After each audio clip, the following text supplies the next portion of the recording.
Bismillahirrahmanirrahim.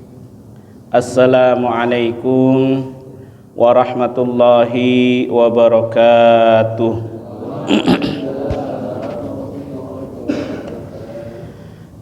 Alhamdulillahi rabbil alamin.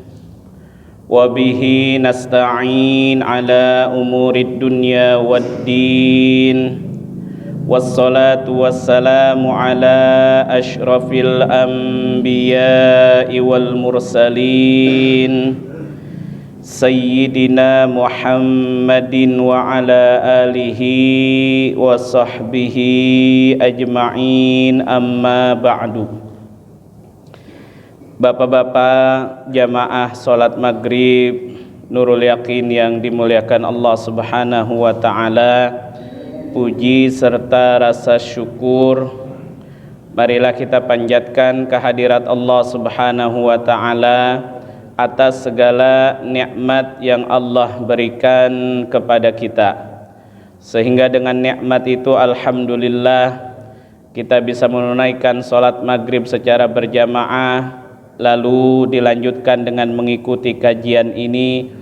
Mudah-mudahan teriring doa seluruh aktivitas ibadah yang kita kerjakan diterima dan dibalas oleh Allah dengan pahala yang berlipat ganda. Amin. Amin ya rabbal alamin. Salawat teriring salam semoga Allah sampaikan, Allah curahkan kehadirat baginda Nabi besar Muhammad sallallahu alaihi wasallam beserta para sahabat, para keluarga, dan para pengikutnya hingga akhir zaman kelak. Hadirin jamaah yang dimuliakan Allah subhanahu wa ta'ala, masih melanjutkan kajian kita membahas kitab hadits Arba'in Nawawiyah. Insyaallah malam ini sampai pada hadits yang ke-9 dengan judul Al-Akhdhu bil Yasir wa Tarkut Ta'sir, mengambil hal yang mudah dan meninggalkan yang sulit. Saya bacakan hadisnya.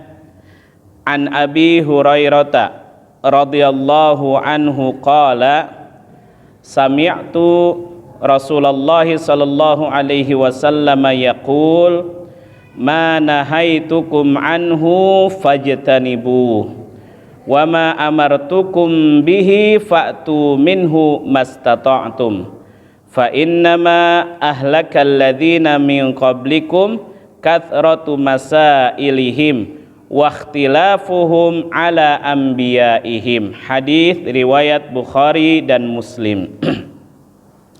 Hadirin jamaah yang dimuliakan Allah subhanahu wa ta'ala, Rasulullah sallallahu alaihi wasallam mengatakan ma nahaitukum anhu fajtanibu. Apa saja yang aku larang, kata Rasulullah sallallahu alaihi wasallam, fajtanibu, maka tinggalkanlah.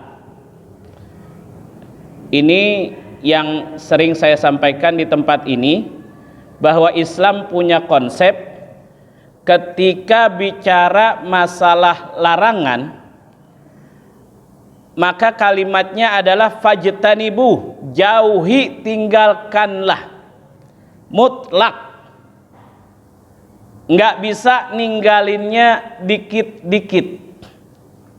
Contoh misalkan, maaf, ada seorang pemabuk, satu hari biasanya maboknya 5 botol. Misal, contoh, iya. Terus dia bilang begini, saya mau ngurangin pengen jadi orang baik, saya kurangin sekarang jadi 4,5 botol. Ya Allah, dikit amat nguranginnya. Atau saya kurangin jadi 3 botol. Oh, kalau yang haram berhenti udah. Nggak bisa dikit. Ini konsep dalam Islam. Kenapa demikian? Yang dalam Islam yang haram ya haram, dikit banyaknya tetap haram. Jadi tinggalkanlah. Ini kata Rasulullah SAW. Nah, saya lanjutkan. Wa ma amartukum bihi fa'tu minhu mastata'tum. Dan apa saja yang aku perintahkan, maka laksanakan itu dengan semampumu. Lihat Pak, perbedaannya. Kalau dalam larangan, mutlak tinggalkan. Dalam perintah, kerjakan semampunya. Dalam hal larangan, mutlak tinggalkan. Kapan boleh larangan itu dikerjakan? Cuma satu keadaannya. Ketika keadaan darurat. Kalau darurat, terpaksa, mau nggak mau, ya sudah kerjakan. Tapi kalau nggak darurat, hukumnya masih tetap haram. Makanya kata Allah Subhanahu wa taala di ayat yang kita hafal di surat apa tuh? Famanil turra ghairu baghi wala 'adin fala itsma 'alaih. Siapa yang dalam keadaan terpaksa ghairu baghin, lalu ngambil tanpa berlebihan, fala itsma alaih, maka dia tidak dosa. Tuh kata Allah, keadaannya terpaksa. Apa tuh maksudnya terpaksa? Para ulama mengatakan maksudnya terpaksa itu kalau kita nggak ambil itu, maka nyawa kita terancam. Kalau kita nggak kerjakan itu, maka kita bisa mati. Itu namanya terpaksa. Contoh, bapak-bapak jamaah Nurul Yakin jalan-jalan ke Gunung Bunder, Masya Allah, rame-rame ke sana. Ada yang iseng keliling sendirian masuk hutan, nyasar, nggak bisa pulang. Akhirnya semalaman 2 malaman di hutan, nyari makanan nggak bisa. Mana ada yang jual nasi uduk di hutan? Nggak ada. Mau makan apa di hutan? Akhirnya mau nggak mau ada ula. Tuh, ula haram nggak dimakan? Haram. Iya, karena dia binatang yang buas. Masuk dalam sabu', binatang buas, haram dimakan. Tapi kalau bapak nggak makan ula, mati. Udah 2 hari 3 hari nggak makan, ya udah ada ula itu tuh, bunuh, matiin, masak dah tuh. Ada apa lagi? Ada babi hutan. Babi haram nggak? Haram. Tapi mau nggak mau dalam keadaan terpaksa, maka diperbolehkan. Tapi makannya jangan berlebihan. Ghairu baghin, makan daging babi cukup sampai menghilangkan lapar, udah masuk rasa kenyang, ya udah cukup. Jangan malah bilang enak nih, lanjutin lah. Doyan. Nggak boleh. Ini tetap hukumnya haram. Kalau udah tercukupi kebutuhannya, karena kalau dia sudah makan, dia insya Allah nggak jadi mati tuh. Dia terisi perutnya, dia kenyang perutnya, sudah. Tapi kalau sampai 1 ekor dimakan sendirian, itu mendoyan namanya. Nah, ini haram. Boleh dikerjakan saat darurat. Banyak contohnya. Perempuan yang lahiran, itu kalau kita ke dokter kandungan, Pak, rata-rata dokter kandungan tuh laki-laki. Iya, bener ya? Cari dokter kandungan perempuan rada susah. rada susah. Jadi mau nggak mau tuh istri bapak lahiran dipegang ditangani oleh dokter seorang laki-laki. Kelihatan auratnya, terbuka bajunya. Boleh apa enggak? Kalau sudah cari yang perempuan enggak dapat, ya apa boleh buat? Bismillah. Bismillah. Mereka pun para dokter insya Allah punya kode etik. Enggak mungkin sembarangan. Bismillah, terpaksa. Kalau enggak ditolong sama itu dokter yang laki, ya Allah, mau lahiran sendiri istri kita. Kalau orang tua dulu kali lahiran sendiri bisa. Orang anak sekarang enggak bisa. Nah, inilah diperbolehkannya yang namanya haram saat dalam keadaan darurat. Tapi jangan salah kaprah, jangan sebentar-bentar dikit-dikit darurat. Ada duit orang di rumah, darurat ini pakai aja dah buat kondangan.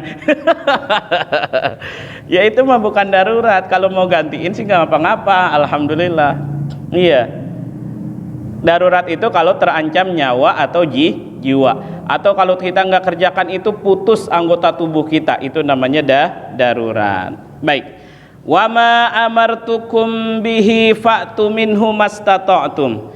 Adapun yang aku perintahkan, kata Rasulullah, maka jalani perintah itu mastata'tum, sesuai dengan kemampuan kalian. Nih lihat, begitu Allah Subhanahu wa ta'ala begitu meringankan kepada kita syariatnya, giliran masalah perintah Allah cuma minta semampunya.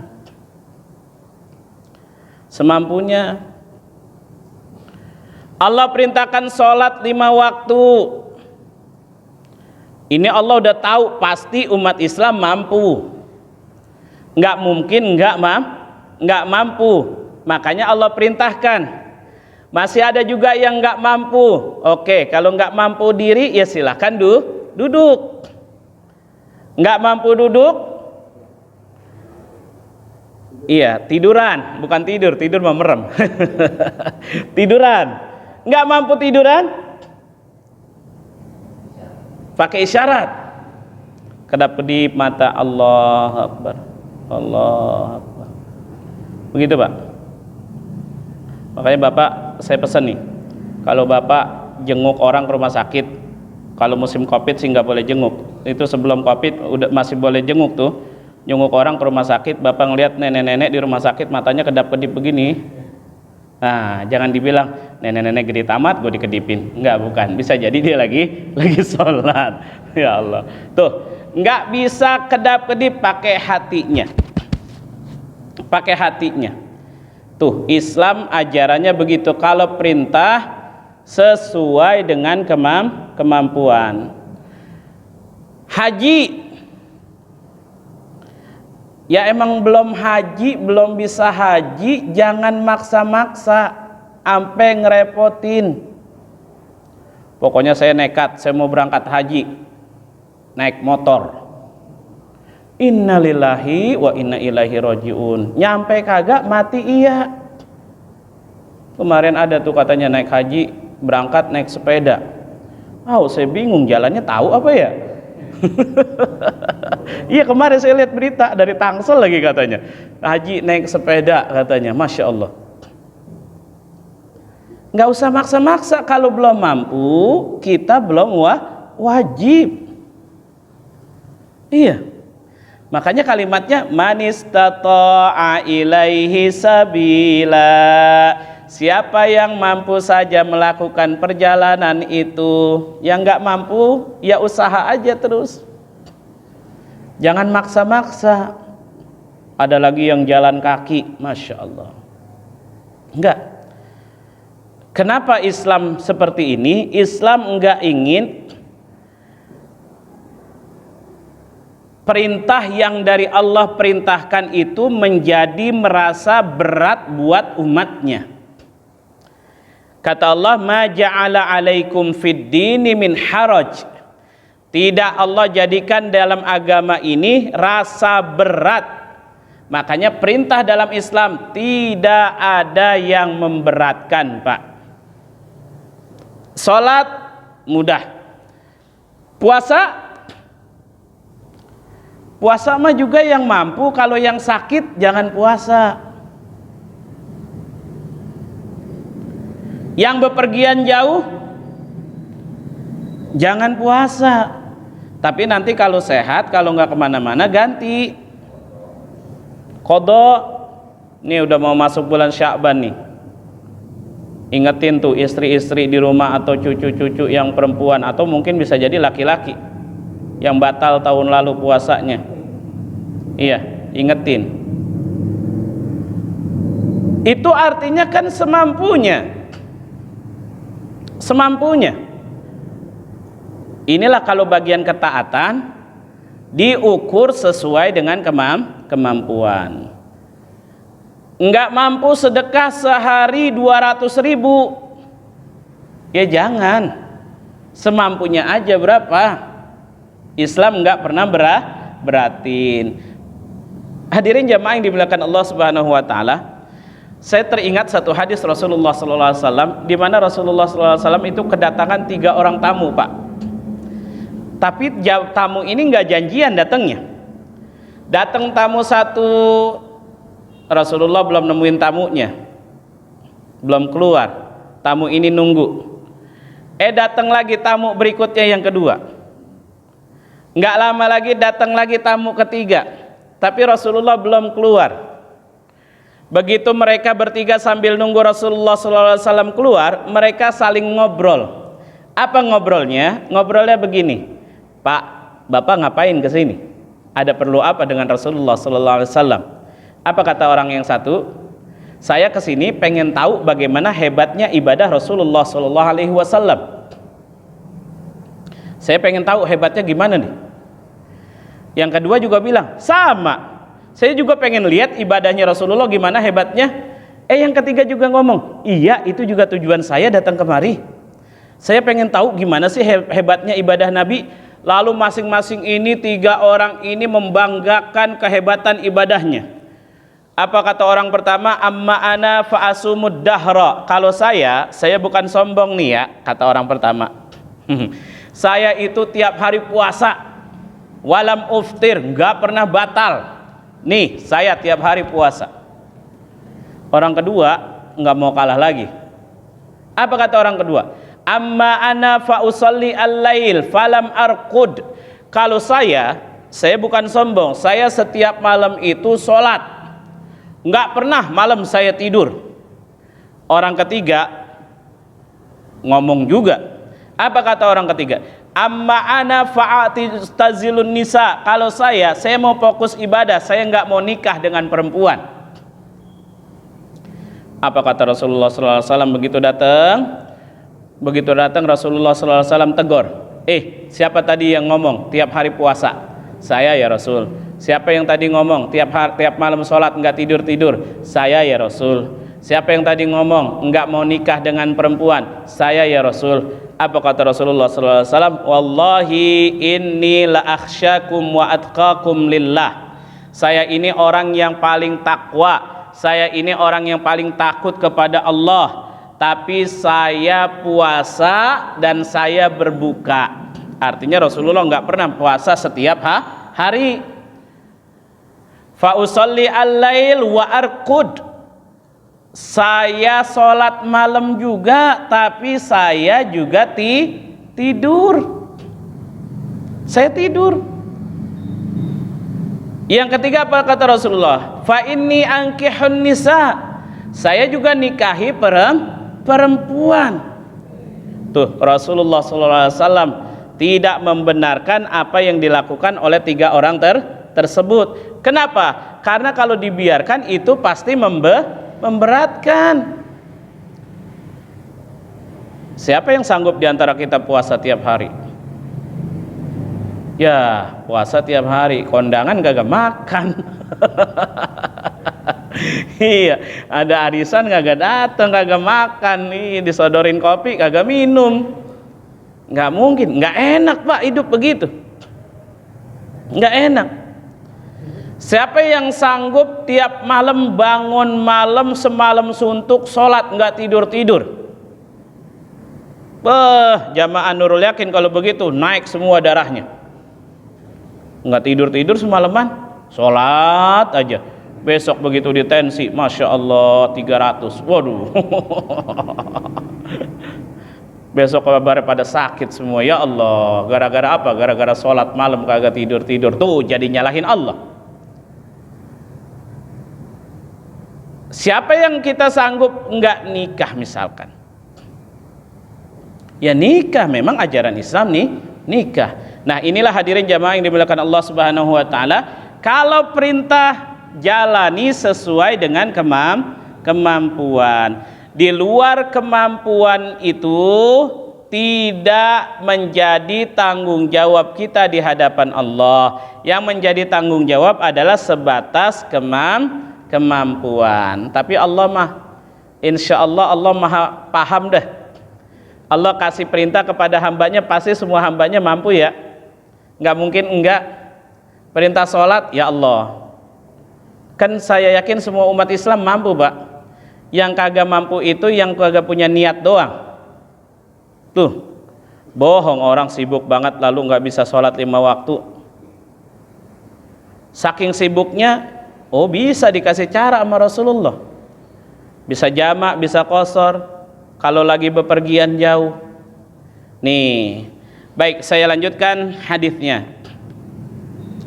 Fa innama ahlakal ladzina min qablikum kathratu masailihim wa ikhtilafuhum ala anbiyaihim.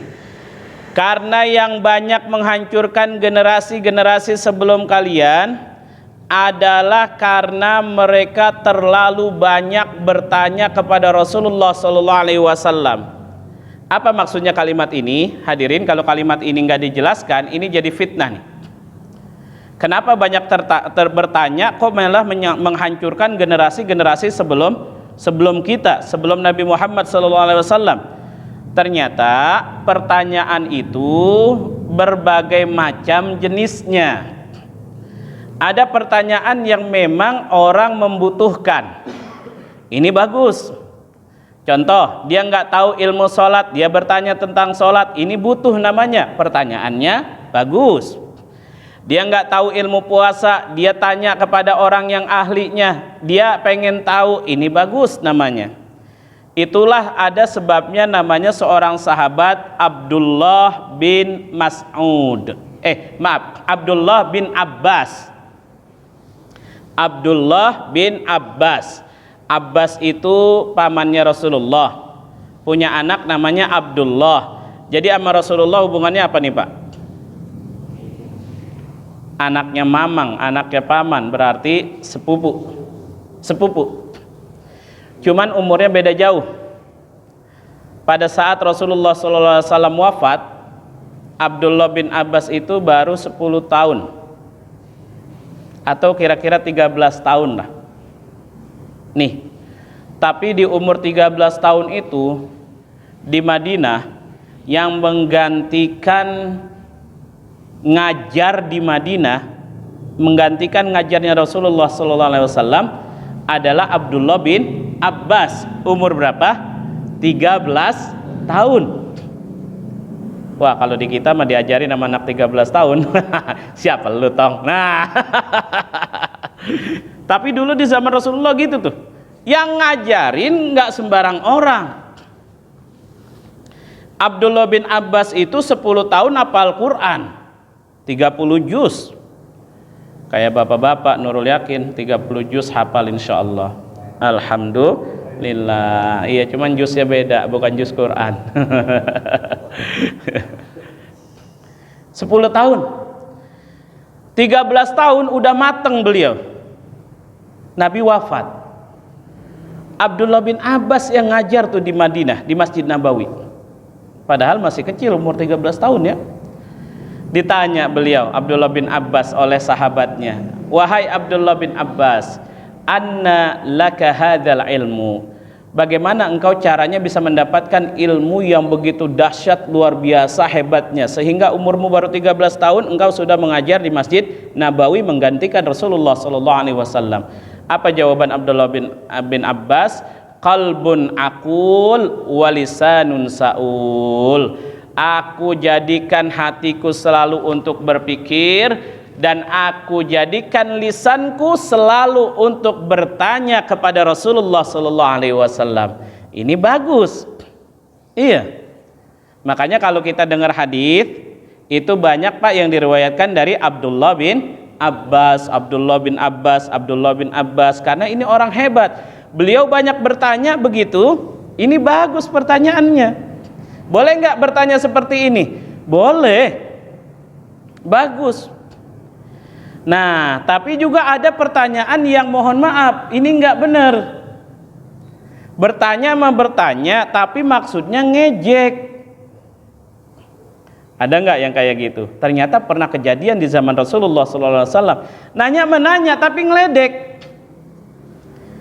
Di zaman Rasulullah SAW itu ada seorang, kalau tidak salah dalam tafsir itu dikatakan bernama Ubay bin Khalaf. Ubay bin Khalaf ini datang kepada Nabi sambil membawa tulang yang udah rada kering. Kayaknya udah lama tuh tulang, udah rada kering. Begitu datang ketemu Nabi, tulang ini diremukin, Pak. Apa bahasa kita sih di sini? Dikremes-kremes, diremuk-remuk. Sampai akhirnya tulang ini jadi debu.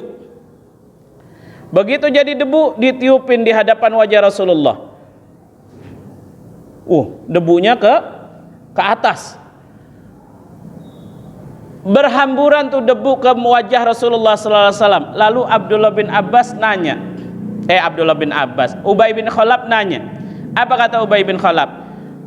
Muhammad, bisakah Tuhanmu membangkitkan tulang belulang yang sudah jadi debu? Ini kan nanya ya. Ini nanya kan? Sama nggak nanya pertanyaannya? Sama-sama nanya, tapi nanya yang kedua mah ngejek, ngeledek. Nanya yang kedua ngeledek, maksa pakai nanya tulang belulang yang udah jadi debu bisa nggak dibangkitkan oleh Allah Subhanahu wa Ta'ala. Akhirnya Nabi saking keselnya dia jawab juga dengan kesel, ya bisa, na'am, Allah yang akan mematikanmu, Allah pula yang akan menghidupkanmu, dan Allah pula yang akan menyeretmu ke neraka, kata Nabi kita Muhammad SAW. Tuh, jadi saking keselnya Nabi kepada Ubay bin Khalaf sampai dia bilang Allah yang akan menarikmu ke dalam neraka. Nah, nanya yang kayak begini ini nggak boleh. Nanya menanya tapi maksudnya ngeledek. Nanya menanya tapi maksudnya menjatuhkan. Nanya menanya tapi buat bikin malu orang. Ini nggak boleh. Apalagi dalam pertanyaannya nggak nambah keimanan, nggak nambah ilmu, atau punya maksud-maksud tertentu, maka ini tidak diperbolehkan. Nah, hadirin jamaah yang dimuliakan Allah Subhanahu wa Ta'ala, waqtilafuhum ala anbiyaihim, dan yang menyebabkan mereka hancur adalah karena mereka banyak berbeda dengan para nabinya, berselisih mulu dengan nabi, beda mulu bawaannya. Kalaupun ngerjain banyak nanya, banyak banget persyaratannya. Itu dikisahkan Nabi Musa alaihissalam ketika kejadian di masa kaumnya, ada seseorang yang meninggal dunia, dibunuh, lalu pembunuhnya kabur. Nabi Musa diminta oleh kaumnya untuk mencari, membuktikan siapa yang membunuh orang tersebut. Kata Nabi Musa, ya sudah, akan saya coba cari, tapi kalian harus menyembelih sapi. Nanya, qalu ud'u lana rabbaka yubayyin lana ma hi. Sapinya yang kayak gimana sih Nabi Musa? Nanya. Kata Nabi Musa, sapinya la tuthirul arda wa la taskil harath. Sapinya jangan yang dipakai buat nyawah. Tuh. Jangan dipakai buat nyawa. Nanya lagi. Qalu ud'u lana rabbaka yubayyin lana ma launuha. Kalau sapinya enggak dipakai buat sawah, warna sapinya apa? Nanya lagi. Faqi'un launuha tasurrun nadhirin. Warnanya agak kekuning-kuningan yang kalau orang lihat tuh jadi seneng. Nanya lagi nih Bani Israel. Qalu ud'u lana rabbaka yubayyin lana ma hiya innal baqara tashabaha alaina. Saya enggak jelas apa yang Nabi Musa jelasin. Coba jelasin Nabi Musa sapinya yang bagaimana? Tuh kebanyakan nanya Bani Israel tuh. Sebenarnya mah bukan banyak nanya dia pengen tahu, tapi dia pengen ngeledek Nabi Musa alaihissalam. Nah, inilah hadirin jamaah yang dimuliakan Allah Subhanahu wa taala. Apa pelajaran yang kita bisa ambil pada kesempatan malam hari ini terhadap larangan Allah? Tinggalkan sejauh-jauhnya. Insya Allah, Allah pun maha tahu hambanya diberikan larangan oleh Allah. Allah tahu pasti hambanya bisa meninggalkannya. Dan yang pernah saya sampaikan, setiap larangan dari Allah pasti ada solusi yang Allah kasih. Benar nggak Pak? Ayo kita buktiin yuk. Allah ngelarang kita minum minuman keras. Ada solusinya nggak? Ada minuman yang lain nggak yang halal? Ada. Aqua mah halal ya. Pengen minum saya. Ini halal.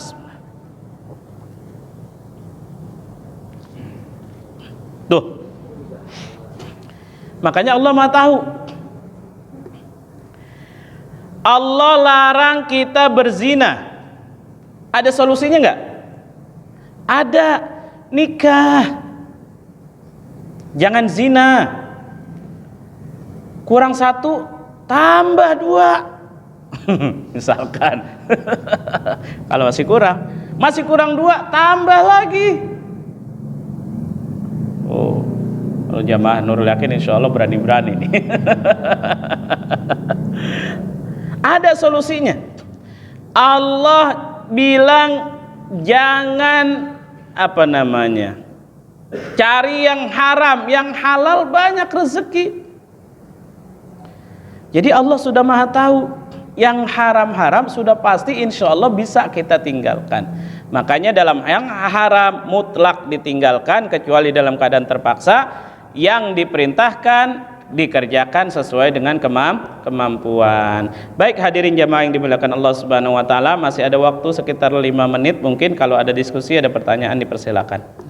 Terkait dengan tema atau di luar daripada itu Pak, kalau bisa saya jawab insyaallah.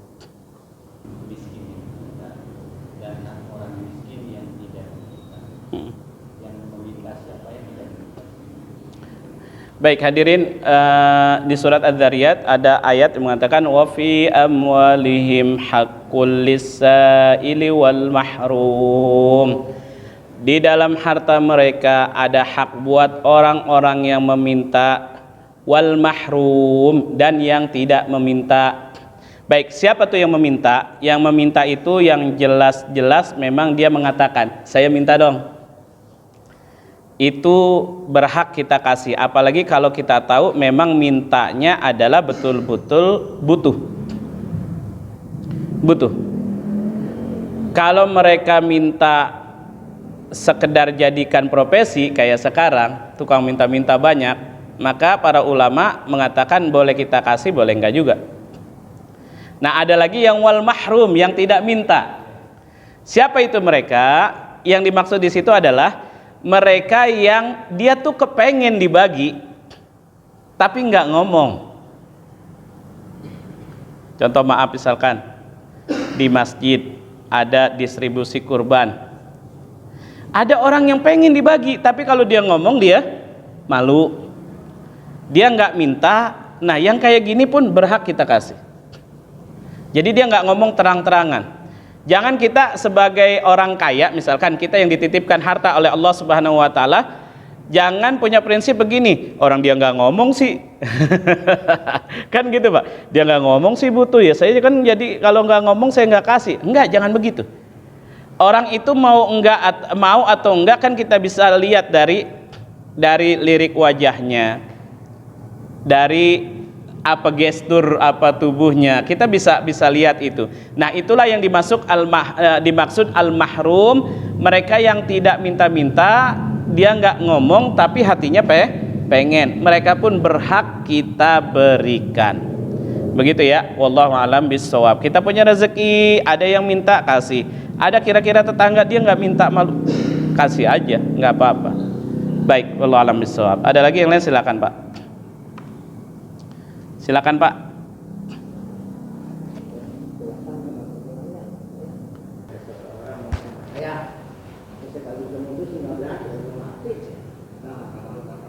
Dia tidur sama istrinya, berarti dia tidur bareng, kebiasaan suami istri kan, itunya keluarnya itu pakaian dia. Dia lupa dia buat sholat. Najis apa? Tegak. Ya baik. Suami istri tidur bareng, terus tiba-tiba mungkin main gitu ya. Terus main apa?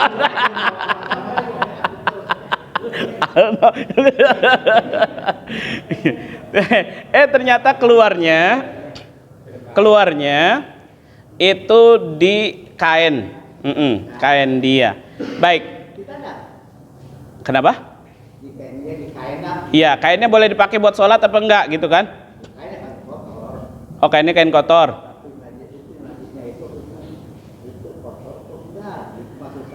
Oh, najisnya ya bersihkan Mbak, bersihkan, dicuci.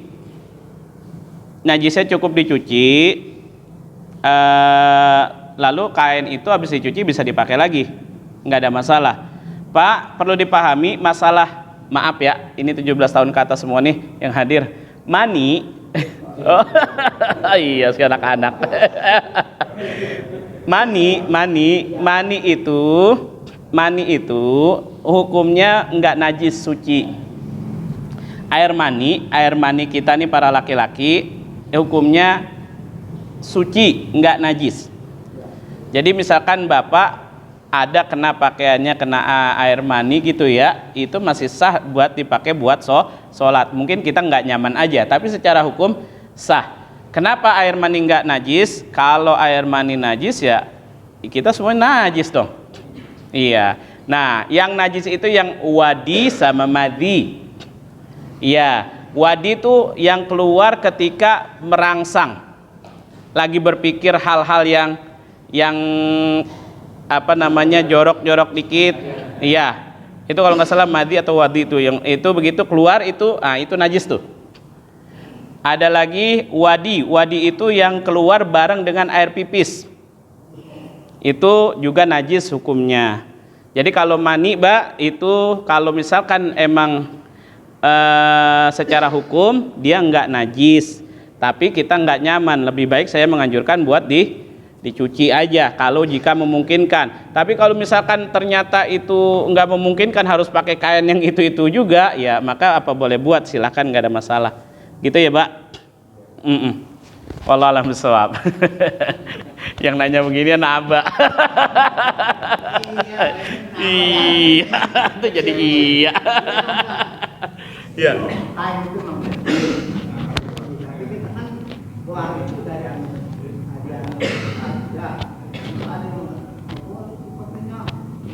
Iya.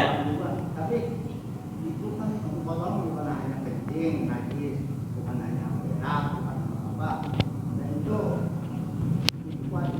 itu kadang halal, beberapa halal, berdoa. Kita baru kita tahu.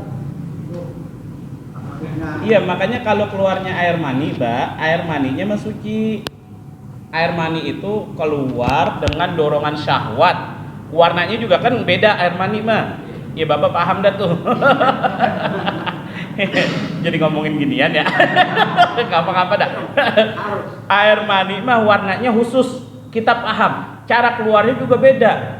Khuliqa mimma dafiq.